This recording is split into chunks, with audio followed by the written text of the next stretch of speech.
பெருந்தொகை அரச நிதி மோசடி அடுத்ததாக சிக்கப்போகும் பசில். பொது சேவையில் 72,000 பேரை ஆட்சேர்ப்பு செய்ய ஒப்புதல். யாழில் ஹெரோயினுடன் சந்தேக நபர் கைது. உடுத்துறை மாவீரர் துயிலுமில்லம் சிரமதானம். இந்திய வெளிவிவகார அமைச்சரை சந்தித்த சஜித். 20 மில்லியன் ரூபாய் பெறுமதியான போதைப் பொருளுடன் சிக்கிய பாடசாலை அதிபர். முல்லைத்தீவில் மாணவிகளுடன் தவறாக நடக்க முற்பட்ட ஆசிரியர் நிரந்தரமாக பணி நீக்கம். முன்னாள் அமைச்சர் பசில் ராஜபக்ச அரச நிதியை தவறாக பயன்படுத்தியதாக கூறப்படும் குற்றச்சாட்டுகள் தொடர்பில் கையூட்டல் மற்றும் ஊழல் ஒழிப்பு ஆணைக்குழு விசாரணைகளை ஆரம்பித்துள்ளது. பசில் ராஜபக்ச 2010 முதல் 2015 வரையான காலப்பகுதியில் 1.03 பில்லியன் ரூபாவுக்கும் அதிகமான நிதியை தவறாக பயன்படுத்தியுள்ளதாக குற்றம் சாட்டப்பட்டுள்ளது. கையூட்டல் ஊழல் மற்றும் விரயத்திற்கு எதிரான பிரஜைகள் சக்தி அமைப்பின் தலைவர் காமந்த துஷாரா இந்த குற்றச்சாட்டை முன்வைத்துள்ளதாக தெரிவிக்கப்படுகின்றது.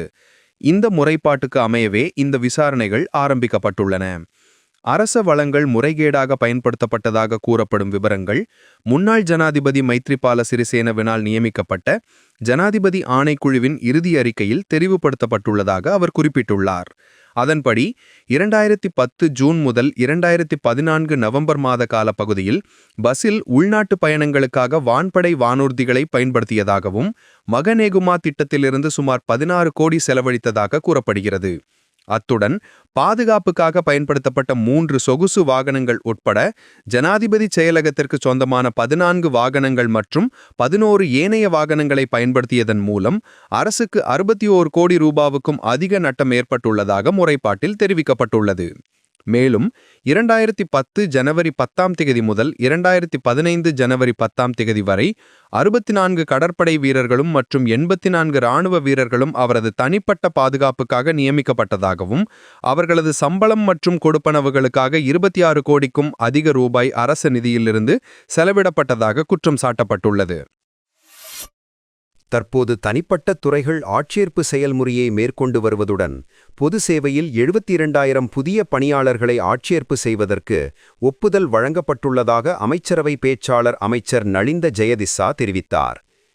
நேற்று முன்தினம் நடைபெற்ற அமைச்சரவை கூட்டத்திற்கு பிந்தைய ஊடகவியலாளர் சந்திப்பில் உரையாற்றிய அமைச்சர் மொத்தம் 9,000 நியமனங்கள் சுகாதாரத்துறைக்கு ஒதுக்கப்பட்டுள்ளதாகவும் 7,200 ஏற்கனவே நிறைவடைந்துள்ளதாகவும் மீதமுள்ள 1,800 பேர் டிசம்பர் மாத இறுதிக்குள் ஆட்சேர்ப்பு செய்யப்பட உள்ளதாகவும் தெரிவித்தார். முந்தைய அரசாங்கங்கள் உண்மையான தேவைகள் அல்லது காலியிடங்களை கருத்தில் கொள்ளாமல் பெரும்பாலும் அரசியல் நோக்கங்களால் இயக்கப்பட்டு பொது சேவையில் பெருமளவிலான நியமனங்களை செய்ததாக அவர் மேலும் குறிப்பிட்டார். சில பொது நிறுவனங்களில் எந்த அமைச்சர் பதவியில் இருந்ததன் அடிப்படையில் எப்போது நியமிக்கப்பட்டார் என்பதை நீங்கள் கண்காணிக்கலாம். நாங்கள் அத்தகைய நடைமுறைகளை பின்பற்றுவதில்லை. நாங்கள் அரசியல் ரீதியாக நோக்கம் கொண்ட நியமனங்களை செய்வதில்லை. தற்போது உள்ள காலியிடங்கள் மற்றும் நாட்டின் பொருளாதார நிலைமைகளின் அடிப்படையில் ஆட்சேர்ப்பு செய்யப்படுகிறது என்று அவர் கூறினார். ஆட்சேர்ப்பு செயல்பாட்டில் டிஜிட்டல் மயமாக்கல் முயற்சிகளும் பரிசீலிக்கப்பட்டு வருவதாகவும் அதற்கேற்ப அத்தியாவசிய சேவைகளுக்கான நியமனங்கள் மேற்கொள்ளப்படுவதாகவும் அமைச்சர் ஜெயதிசா மேலும் கூறினார். ஓய்வூற்றிய விகிதங்களுடன் சீரமைக்கப்பட்ட முறையில் ஆட்சேர்ப்பு மேற்கொள்ளப்படுகிறது. இது பொது சேவையின் ஒட்டுமொத்த அளவை படிப்படியாக குறைக்கும் என்று அவர் கூறினார்.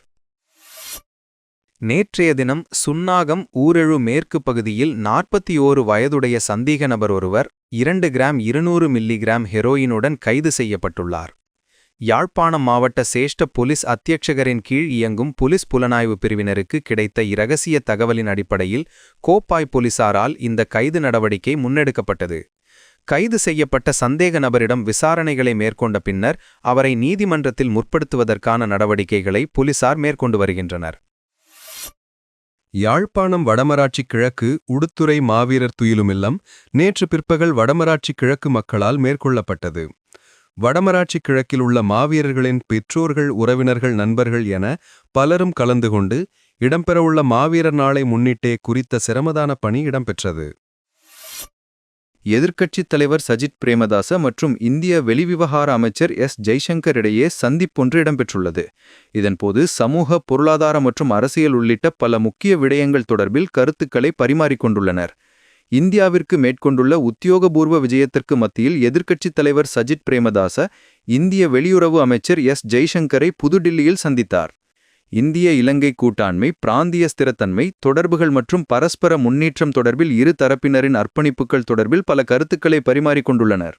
அமைச்சர் ஜெய்சங்கர் இலங்கையில் அண்மையில் ஏற்பட்ட பொருளாதார நெருக்கடியிலிருந்து இலங்கை மீண்டும் ஒருமுறை மீண்டெழுந்து நிற்பதற்கு தேவையான பயன்பெறும் குறிப்பிடத்தக்க பங்களிப்பை இந்தியா பெற்றுத்தந்தமைக்கு தலையீடு செய்தமைக்காக எதிர்க்கட்சித் தலைவர் நன்றி தெரிவித்துள்ளார்.